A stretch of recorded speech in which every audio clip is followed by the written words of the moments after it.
thank you for joining us, and we really would like your input this evening. It's great, I think, that we're here to discuss something that will make a difference to children's lives. I'm sure something will be said tonight that will make a change, make some reflection on what actually happens to the children that we look after in 2023. I hope so. I'm joined by Amanda Peddle. Amanda and I have done webinars before, and she is very much an expert in, what would you say you're an expert in, Amanda? Well, that's a bit of a loaded question, really, because I'm here all day. So my specialty is in specialist support. I'm a specialist support practitioner, and I suppose my main area of interest and expertise is emotional response awareness. And of course that impacts on everything from practitioner reflective practice through to how children and young people present. And I've used my experience and the programs that I've written across all sectors, so that they join up and they work across family, home and health and education. And so we have a more joined up approach to working with families. Specifically myself, in my consultancy and practitioner role, I work directly with families that have historically fallen through cracks in the system, and who struggle to engage. So my work there is relational, it's engagement, and it's a long, slow process often. So that the schools and the organisations I work with are quite a visionary in terms of understanding the need for long-term engagement work. Yeah. But that filters through then to training staff around emotional awareness, emotional response, bias, reflection, all of those areas. And the big passion really is to promote the why of everything around our emotions and our well-being, before we start labeling for people and attaching stigmatized language to what they do. So my role really is very, very wide, very varied, but is centered around those particular areas. Okay, so in early years we use the term challenging behaviour. Is that still appropriate? I wouldn't use the term challenging behaviour.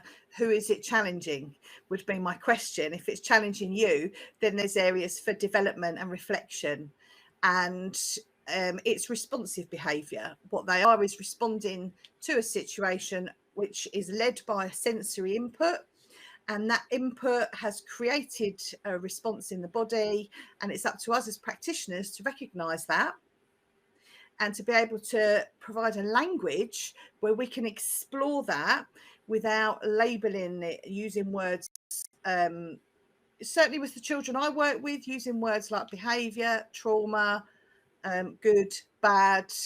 They can all tantrums. Temper tantrum, yeah, I don't do temper tantrums. No, it's using that language and creating an understanding that our body is telling us something. This is what it looks like, and it's normal. And then how we then create a safe space and a relationship for that to be explored. But the pragmatics of aligning that with government expectations and the frameworks that are put in place, it is very difficult. But I think long term, the models we need to use need to reflect the research that's out there currently, and what we're knowing and understanding now about those response states in the body and how they can be best used to have the conversations. Okay. Now, for some people that are listening who haven't read Tams books, Tams Journey books, the first three, Tams Journey, the middle, and the end with a big question mark, I really would recommend them. I've already recommended them already before we began, but the basis of this is that it's children's bodies that react to certain situations, and it's normal. They can't help it, and we really need to have a rethink away from the behaviour management sort of situation into helping children co-regulate, so they regulate their own behaviour until they can self-regulate as adults. But as adults, we have to self-regulate all the time while we're dealing with. See, that's not a very good term, is it, Catherine? I mean, my background is I've worked with, before setting up my nurseries and before developing Spark, I worked with children with emotional and language difficulties. And I would say the majority of them were on a behaviour management programme. Yeah. And some of those programs being really severe, really horrendously. I'm not going to go into it now, but I've always considered myself to be really good at behaviour management, and I do really appreciate the new research and how the body works, etc., etc. But I'm still learning all this. This doesn't come necessarily naturally to me. And that's why I posed the question, is it time to change the behaviour policy to a regulation policy? But I think yes, but whether we call it a regulation policy or what we call it, perhaps we can talk about it tonight. Has anybody got any ideas, perhaps, that's listening? Just pop them in the chat and we'll talk about them. But that's where I come from. And it's very difficult because obviously, the biggest problem we have is that the therapeutic field have a very different framework to the education sector. But there's such a huge crossover now. Level 1 and level 2 intervention expectations are that these are provided by the schools before any external agency will get involved. The external agency, when they pick a child up, they have a level of expectation that schools will have done and offered a range of interventions strategies from A to Z, individual strategies for the child, but we don't always take into account the individual strategies for the individual member of staff or that particular interaction between that staff and that child. And of course, you have this huge gap then with primary, where they have a few safe people, and that transition to secondary, where they have a multitude of people with different bias, with different backgrounds, with different expectations. And then you move into all the graces, that sort of area of integrative working and systemic practice. Is you've got different individuals working with very different children and young people, and not being consistent. Yeah, that inconsistency provides a bigger room for mixed messages. And I think the why is the biggest issue for me. Is there's a lot in our arenas that is very, very good, both across early years and health and education and therapeutic services and social services. There is really, really good work. But we still use words like mental in mental health. And if you look at different demographics in the country, where I live, the term mental health still has very negative connotations, because I had a situation really where I had a very, very angry parent telling me that they weren't happy for me to do a referral to the mental health services because their child wasn't mental. And it's some people might say, well, that's ridiculous, but that's your bias then, placing that on a situation and an individual that doesn't understand the concept and doesn't understand the impact that might have. We use the term behaviour loosely, I think, as if it was a chosen response. And if we don't take into account the why of why we do anything, and the first thing a child asks is, once they've done yes and no, one of the biggest questions then is why? Why do we do anything? Why is the behaviour like that? Why does that look happy? Why does that look sad? Why are you calling that sad? Why are you asking me what's the matter? Because 9 times out of 10, and certainly in early years, I think one of the first things that people say is, what's the matter? Without an emotional language, without a self-awareness and understanding, smaller children are not going to know. And that creates more tension and more stress. But we're not reflecting that back on ourselves. And that's where self and co-regulation can fall down. A co-regulating adult needs to understand the why before they can understand what we term as behaviour is actually the response. It's the outcome of what the body has produced. Of something that's happened. From the environment, and their life experiences will have impacted that the same as ours will.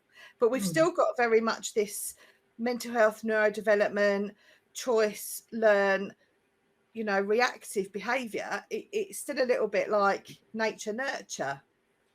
But it should still be that blend, but that applies to practitioners as well as the children.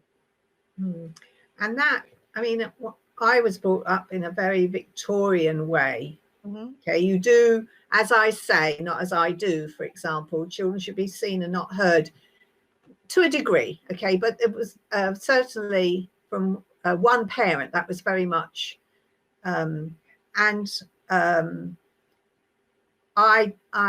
did before I went to college. I did a mother's help, as it was called, job. And the things I did to those children was absolutely awful because I didn't know any different. I used my own experiences in the nicest way possible, I thought, and it was horrendous. I went to college and learned things differently. Now, when you're not going to college as a practitioner, you're not going to go to college. You might do a training course, but I still think there's an awful lot. Well, I know from my discussions with settings that many have not got their heads around this co-regulation scenario and how it's not the child's fault in many ways. See, I would try to avoid, read what's going to happen and try to avoid that scenario, whether that be right or wrong. So that the child feels secure and is happy, rather than wait for a big eruption. And in our software, we actually talk a lot about not forcing children to share before they're ready, before they really understand and taking, etc. And also we talk about that it's normal for a child to have what we've termed, and I'm quite willing to change it, Amanda, we've termed negative behaviour. When the child says no all the time, no, I don't want to, no, I won't, which winds the adult up and it becomes absolutely. And parents because we have parent software as well, but also practitioners, often put children in that situation. I've gone off on a little bit of a tangent in a way, but what I'm trying to say here is I think there's a lot of education that needs to be done around this subject. And I mean, it covers a whole multitude of areas. Years ago when you were working with children, young people, it was very much you direct, you tell, it's all solution focused, and you don't share anything of yourself. You don't show weakness, not with teenagers, never show weakness. But actually, if you're looking at co-regulating, I mean, the biggest thing is authenticity and realness. And you can't have authenticity and realness without sharing some of yourself sometimes.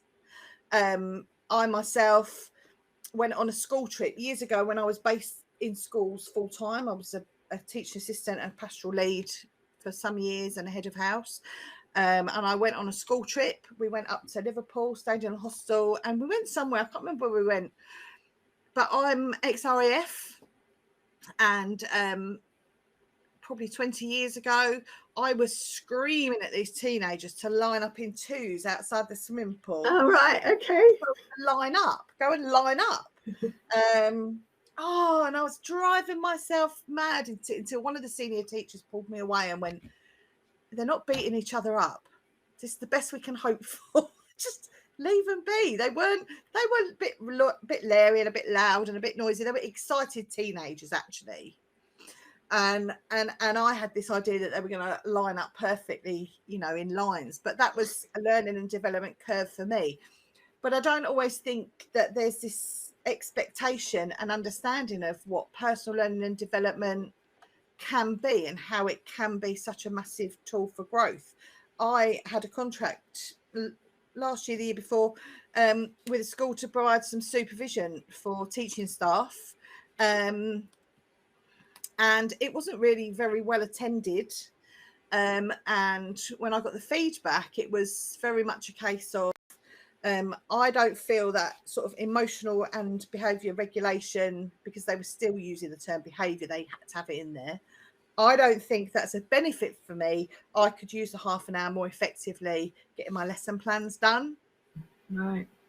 But having that understanding of spending time with someone that can maybe get you to look at other perspectives and other angles, I mean, actually would be really productive. It might free up 3 hours of your time that you're not logging behaviour issues into a computer and phoning parents about things that have happened during the day. So there isn't really, you know, because the work that is required, and I'm not knocking teachers, because what they are required to do is unmanageable on a day-to-day basis. And in early years. Yeah, so add in this expectation that you've got to be self-aware and self-regulating and consciously aware of your biases all the time. It's a long journey, it's a hard journey, and it requires self-reflection, and that's painful for a lot of people. But in terms of co-regulating with a young person, if they are able to see you as being real, imperfect, human, you know, I think it's okay to be able to say to a young person, look, maybe we're both not getting this the best way, but let's sort of see if we can work together to make it a better way for both you and I. And I tend to use the terms helpful and unhelpful, because it's as soft as I think I can get it, you know, rather than positive and negative. You know, has it helped us? Has it not helped us? You know, how helpful is that? Is that unhelpful? Is that helpful? You know, and that has been sort of more productive. But I think that being real and being authentic is a journey in itself. But I think it's really vital, because the children aren't going to take value from the work you do with them if they don't feel that. Well, if children are not feeling safe and secure in their environment with the adults around them, they're not going to learn anything, are they? No. And a policy, you know, in my mind, should be one that's written by the team, written by the people that are going to use it. Yeah. So, you know, those settings that perhaps are going to reflect on their behaviour management policy, or whatever they call it now, this is probably a bigger job than just getting a piece of paper out and scribbling over what you've already got and changing a few words, etc. Yeah, and I know lots of professionals, you know, Minnie Jogboye does fantastic work with her neuroscience of early years, and she's very vocal about the language we use in situations like that, as well as many other practitioners that work in these fields. You know, that there is a lot of science in the behaviourist approach, you know, Pavlov and these dogs behaviours, and I'm not discounting the impact of repetition and retraining, neuroplasticity, and all those areas are really valid and really important. But if you put the why at the beginning of that and make it valid for that child and the adult, you create the why, then the rest falls into place a lot easier. You know, if I'm working with a teenager who, you know, who continually tells a member of staff to F off, slams the door, slams out every day, and this would be similar with a very young child who throws a temper tantrum in certain situations, understanding what's going on with the body. And with the little ones, you know, it's quite easy to relate it to the body parts. You know, what's your heart doing, what your tummy's doing. I have a real issue with the teaching children of emotional images. Right. So this is a happy face, this is a sad face. Yeah, we have a lot of those in early years and in betweens, worried and and there's something like 3,600 emotional words. The problem with that is, and I'm not saying that we shouldn't have it to some extent. The problem with that is that I have a very high functioning daughter with ADHD and autism. I don't really like the term high functioning, but everyone will mostly know what that is. And she has one face for all moods. So it's actually, I think you need to be very careful with those. And as well, before we start then labeling for children that your face means that, because that's what that sticker says that is, I think even before that, you know, what's going on? What's going on for you? You know, the noise made me sad or the noise made me angry. Actually, it all comes from sensory input. The noise made my heart beat fast.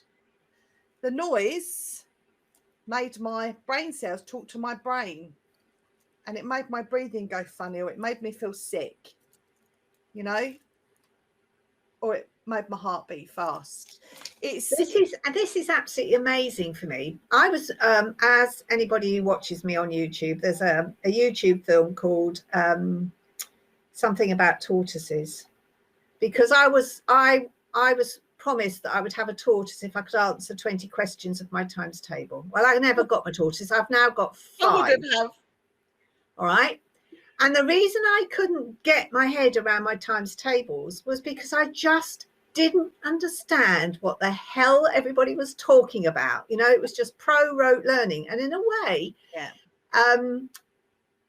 a behaviour management policy, when staff are doing to children to get them to behave, is exactly the same as learning something Proroad without the understanding of the, you know, I've got, you know, my stomach's got spiders in it, butterflies in it, or I'm getting a headache, you know, or I'm feeling really tired, or whatever it is.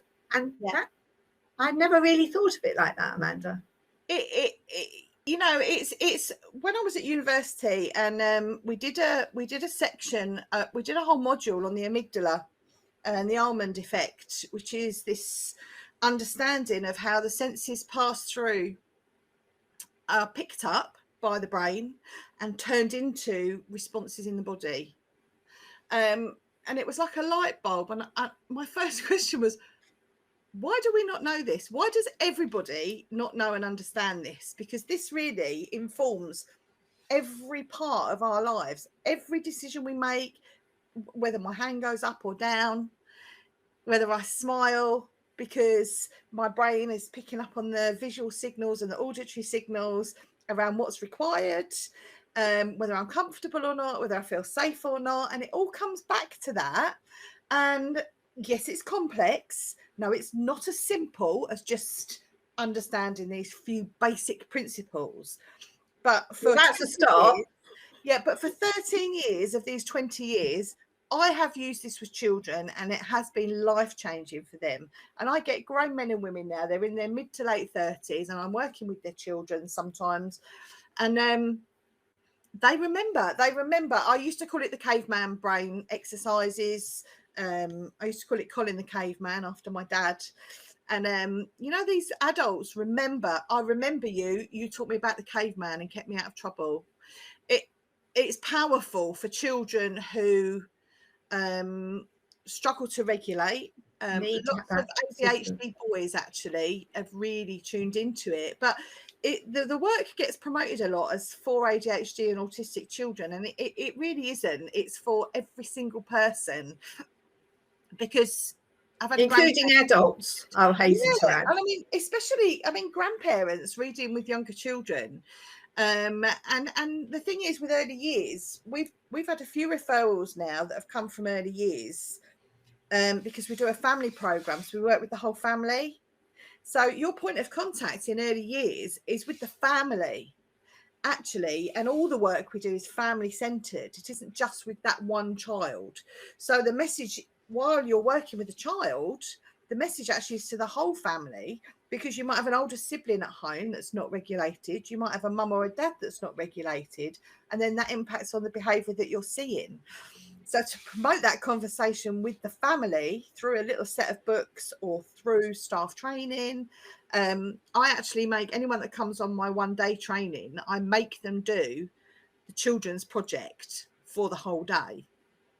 And actually, a lot of the adults find it quite painful and uncomfortable, because very rarely have they been challenged to look at themselves on a deeper level. And yet, just about every intervention we throw at children under the terms of level 1 and level 2 universal easily accessed services, we're asking these children on a daily basis some very deep and personal questions about how they react, how they behave, how they feel, why they might be doing that. You know, when I put adults in that situation and I ask them those questions, quite often I'll have one or two adults say, this is really uncomfortable. And I say, yes, it is uncomfortable. And you are asking children this every day. Yes.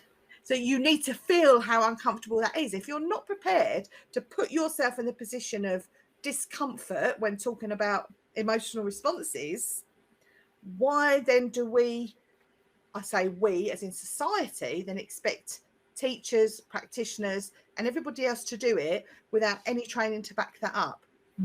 There was a well-known saying in early years at one time. In fact, there was a video as well, a whole little training pack around it, and it was tuning into children.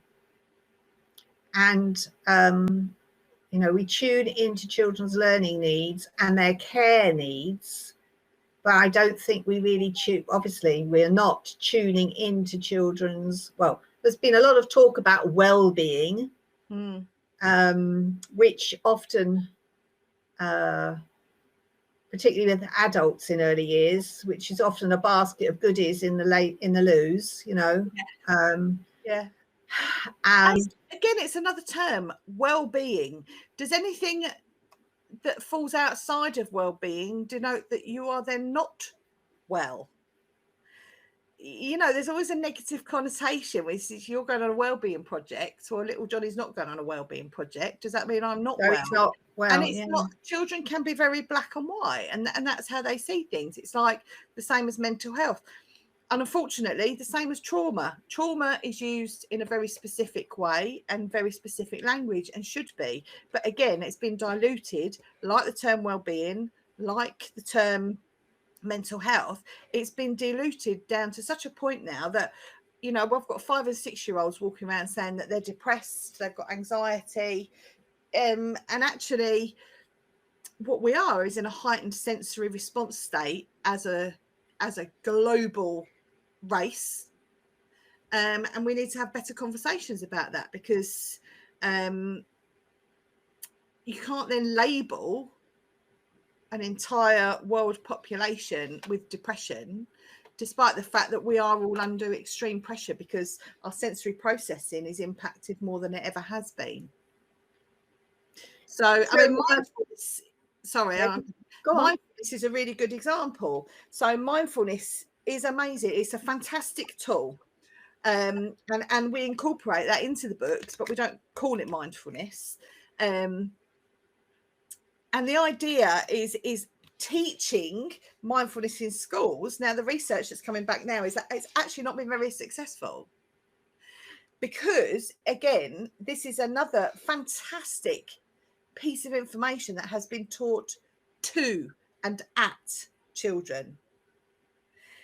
There's no why at the beginning of it. I've watched the program. There is a small video clip about how the brain creates this, but again, it's a little video clip that teachers play and children don't watch because it's in a classroom setting. You know, the most effective one I ever saw was a therapist at one of our schools, Sue. She had made it a very interactive session within an alternative provision, and the kids were asking to do it again, and they were saying, oh, I'm going to go do some mindfulness. And another practitioner at one of the other schools, Debbie, she does active mindfulness with the kids one-to-one. But I have heard some nurseries do mindfulness, and I know yoginis, yoga, incorporate and they're going to be on sparkDEBATEs in the future. In fact, they're January, I think. Yeah, I mean, if it's done well, it can be so effective and the kids can really get a lot out of it. Yeah. Unfortunately, because it was sent out as a package and included as something to deliver, a lot of the children probably should really need it, don't then access it. And you're in the same position that I end up picking up the kids that can't access those things. Yeah. So, I can't get my head around mindfulness. My mind is never empty. I don't. And my daughter as well. I have a real problem with. I don't personally understand the concept really. No. Maybe we need to do another chat about mindfulness. No, I think so. We'll get yoginis on it as well later in the year. You can still have a busy head. Sorry. You can still have a busy head and tap into bits of it. Oh, okay. All right. There's hope for me yet then. No, we have small fragments of it in the Tam book. It's about appreciating and taking sort of, sometimes it's just seconds, and it's diverting the brain's attention more than anything else. Okay, so this is where you like your guide dog and your scenery and those sorts of things. Yeah. Okay. All right. Thank you for that. So let's just go back a step to these, the terminology that we use. Yeah. So I know that temper tantrum is a no. I understand that. And I read that we should be calling it dysregulation. Now, I don't know. I have an issue with that because it doesn't have to be. I think anything could be dysregulated. No, it could be a child having a sulk. That would be dysregulation to me, or a child who's insisting on climbing the tree, to the very, very top and doesn't understand. Yeah. That's a silly example, but you understand what I'm saying. Yeah. Now, have I got that right, or is that? What would you say? I mean, I've been watching this. There's been quite a lot of really sort of good conversations on LinkedIn lately around this, and it has been really interesting because I'm a great fence sitter, and I work in the gaps. So I work in the gaps between everything. So I have to be able to be pragmatic and sit on the fence. A lot of the research these things are written on. Sorry to put you on the spot then, Amanda. No, it's okay. They still come from behaviourist theories, and they're still really popular. And I'm not discounting their validity, but I think I personally don't like dysregulation either. And I know with self-regulation and co-regulation, we use that in a positive way. I don't like the dys part. Unregulated, I think I would prefer. But I personally still prefer something with the word response in. Because actually what you're seeing, if you're using the word behaviour is a visual outcome of what the problem is. The behaviour is the seen part. Yeah. Dysregulation is assuming that there is a dysregulation within the body, where actually what you're seeing is the response from what's going on. Yeah. Yeah. So, and I would see it as a need. I would see it as a need. Yeah. So it's the child's need. What the child needs. Yeah, child needs something. Yeah. The same as, I mean, the word behaviour was very much designed around the behaviour, because you can have positive and negative behaviours, like you said. I personally don't use those. I'm helpful and unhelpful. But behaviour is what we see. It's the visual processing part of our response. So we see the response that creates a response in us. And with the co-regulation, it's understanding where you are, where they are. It's all your reflective practice. I think if you're going to label it as behaviour or dysregulation, you are putting a decision A on label on it. You are making the decision for them. And it's like teaching to. You are assigning to, rather than recognising a response and then working well to understand the need. From the, rather than the why. And again, it's getting back to the why. And in that moment, that child might not necessarily know that. I think I don't dislike using the word regulation. I like words like support. Someone posted on LinkedIn on the advert earlier that they'd changed their, what had they put? They changed their policy to understanding and supporting children's behaviour. Yeah. So David put that, but also Sam Roach put about nurture and relationship policy. Nurture and relationship policy. So there are lots of other really lovely names in there. Thrive policy. Lots of schools use Thrive. They use the ELSA. There is work around emotional response awareness, but ultimately at the root of this, we have a sensory input that creates an emotional response, an emotive response in the body. So I think anything to avoid us labelling behaviours as such, I think words like response, you are promoting a co-regulation or a self-regulation. So you do have to understand if they're unregulated. I think this is slightly negative. Going back to your toys. Sorry, I've got hair in my mouth. Going back to your toys. Can somebody comment? Please, somebody comment on the chat. It'd be nice to hear what other people think. But going back to your toys, we need, I think, as early years practitioners, we need to help children recognise, because they can't see their stomach. No. It's out of sight, out of mind. Yeah. So we really need perhaps to do Lottos around how our bodies feel. Yeah.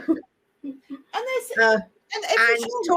talk about them when we're not feeling, or when the children are not feeling having a response. Thank you for that.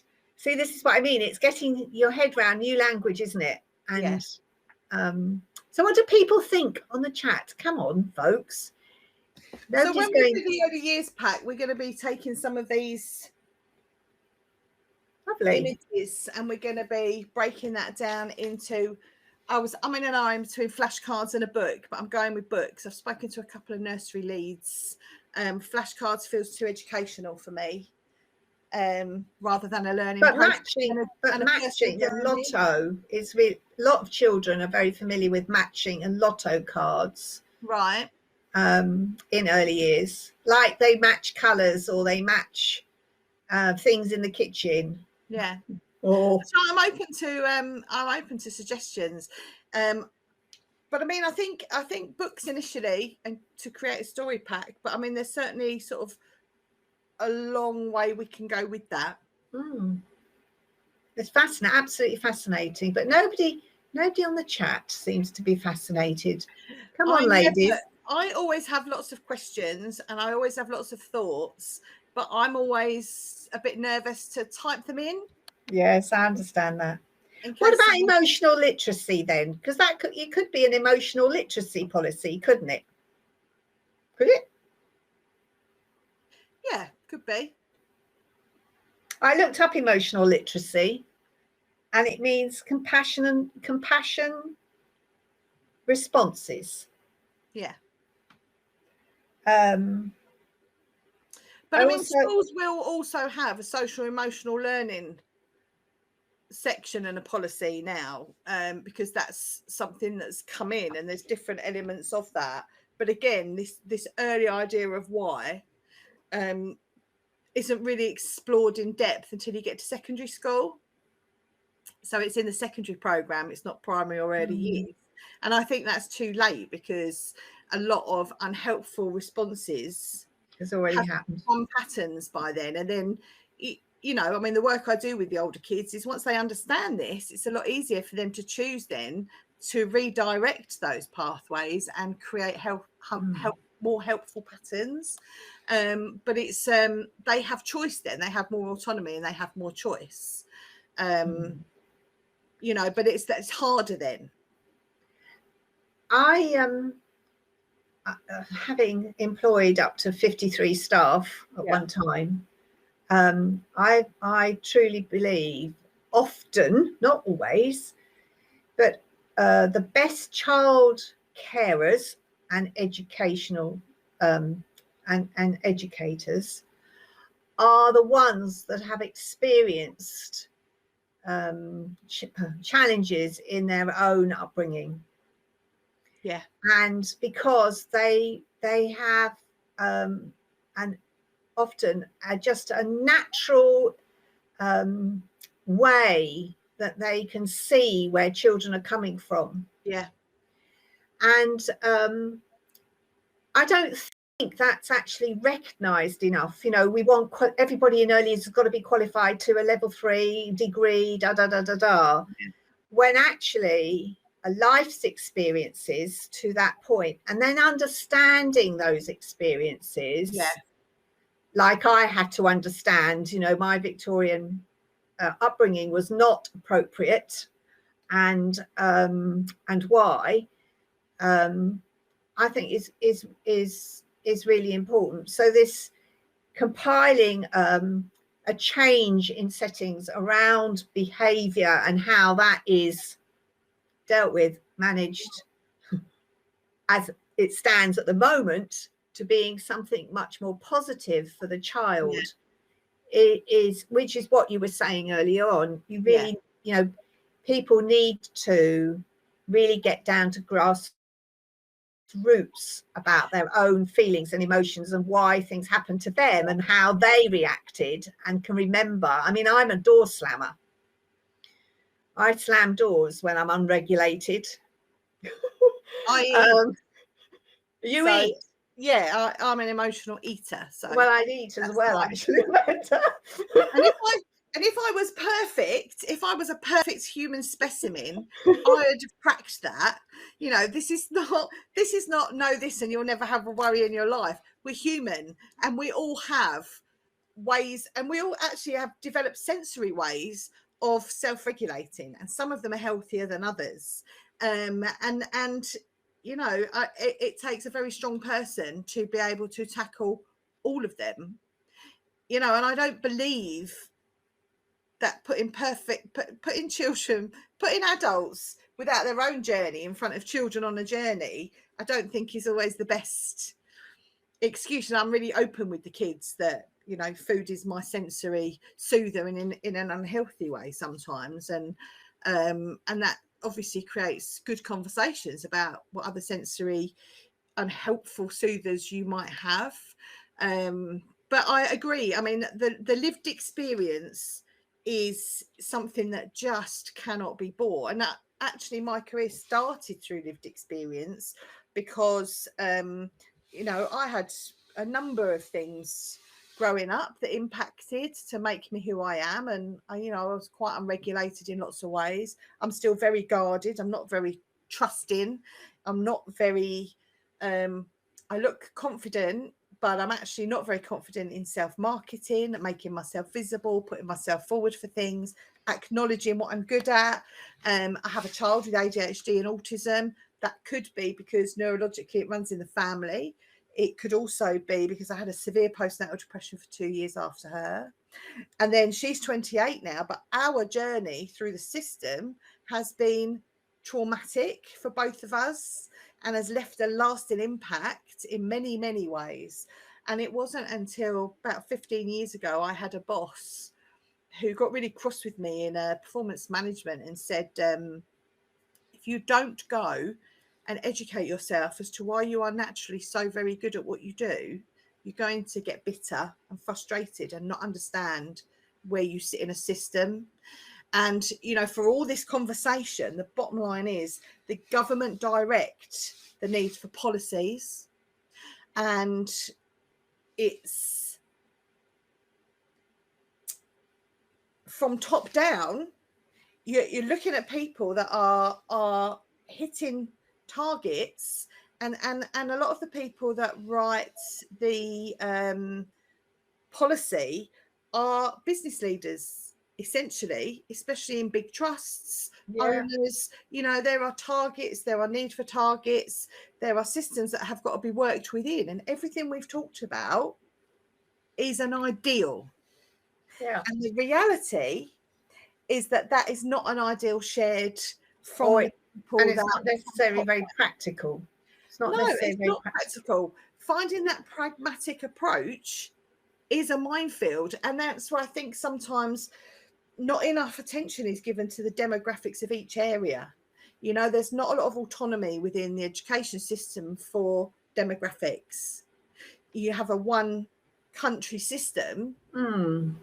That's interesting, because I think in early years we have the YFS, but we are encouraged to look at the community that we serve and the children that are attending and their backgrounds and their cultural capital, as it's known.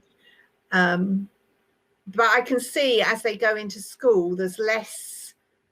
I mean, we use very much a key person approach, and children are seen as unique and have their own learning needs and care needs, etc., etc.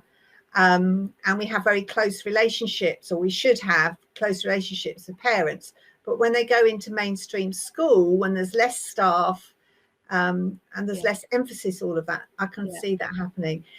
Somebody's written on the chat. I'm going to read it out because it won't be seen on the video. Somebody's written, I find it quite obvious watching children that what they are feeling and why, and what they need to do to get past a difficult feeling. But that doesn't mean I can do those things for myself or indeed help a child to do them. But I'm probably better than someone completely oblivious to others' emotional needs. Perhaps it all comes to empathy for others, children and adults. Empathy for others, children and adults alike. Yeah, we're not in a very caring. We don't live in a very caring society, do we? No, not really. And we write people off. Yeah, we do. And Carl Rogers, I mean, the root of his models is this empathy, congruence, and unconditional positive regard. You know, this empathy for others. Congruence is about being real. It's about being real and being authentic. You know, you don't have value to people unless you can be seen as real and authentic. And therefore, they're not necessarily going to trust your empathy.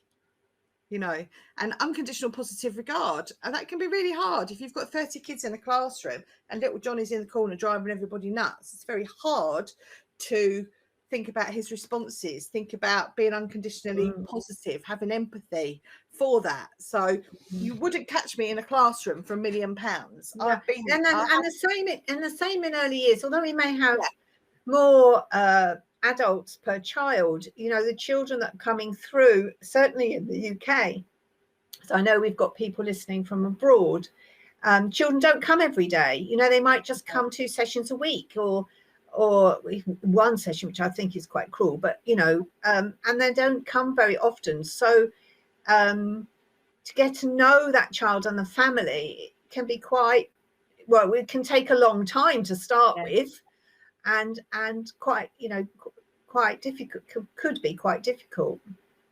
I mean, I think a really good start, you know, for people wanting to make a practical difference on the ground, that are not in a position of authority. There's a lot of voices out there that can take on the government. I could never do that. I wouldn't come across professional enough, and my responses wouldn't be regulated enough to come across in a productive manner. And I'm oppositional, so I would lose the focus on that. But I think on the ground as practitioners, you know, we're all in this for the kids. We get our needs met as well. No one does this, you know, without getting some needs met as well, because that's not how we end up in these roles. And there's a whole other science for that as well. But I think, you know, if we can look at the language around behaviour if we can start to introduce this idea that the body is providing a response, that there is a kinder way to manage this, a more empathic, real, child-centered way to manage this, and that process starts with self-reflection, bias training, and reflective practice and good supervision, then I think there's some really key areas where people can start to make a big difference for next year. Changes, you know, each year, and it doesn't need to be a whole overhaul overnight, but I think, you know, it's introducing it as a whole. Yeah, and I would say, Amanda, buy your 3 books. Start there. You know, to understand in very simplistic terms what's actually going on in those children's bodies, and recognizing that those things go on in yours and how you handle them in yours. And that might be the beginning of a very good journey to make a better policy to help and support children and their parents, because I don't think in early years you could do it. You should be excluding parents. I mean, EYFS actually does say that parents should be included, but I don't think we do, in, you know, making a judgment across the board here. But many settings don't really engage their parents. And actually, what's really good to do, and I've had a few nursery staff have used this, is they've taken the books, they've bought the story pack, which comes with all the plushies as well, and then they've had parents in and done, you know, like a training event, almost like a workshop with the parents, you know, a coffee morning, a workshop with the parents, go through the books, have a discussion. You know, it doesn't have to be about, if you're looking for better regulation in your children and infants, if they're not yet at the development stage where this work is appropriate, and again, that's individual, and I know we have a generic system, but there's still individuality within that, then the process is aimed at the staff and the parents. And developmentally too. And I think from a Spark perspective, we need to look at this more carefully. I think we do obviously have things within the software. We have an observational journey within our software. We need to look at how to help and support, which does help and support educators and parents, but we need to look at this a little bit more closely, I think.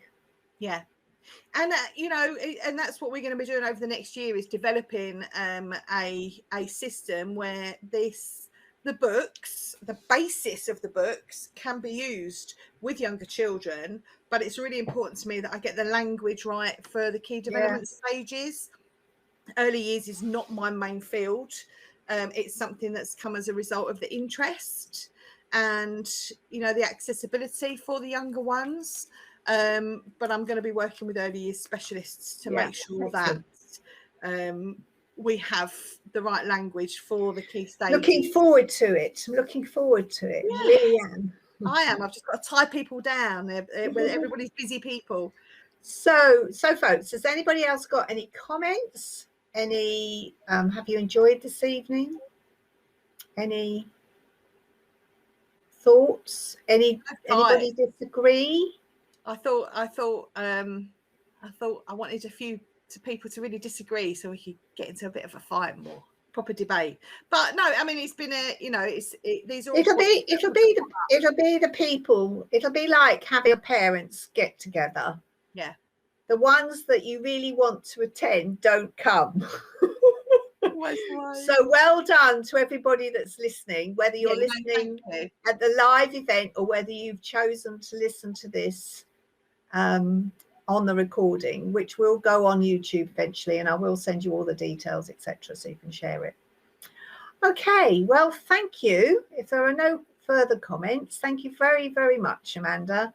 I certainly feel enthused, and I'm going to have to go away and have a real good think about life, and I hope everybody else is going to do the same, because that's the whole point of these debates, is to help people think about things perhaps in a different way, reflect and improve what they do in practice.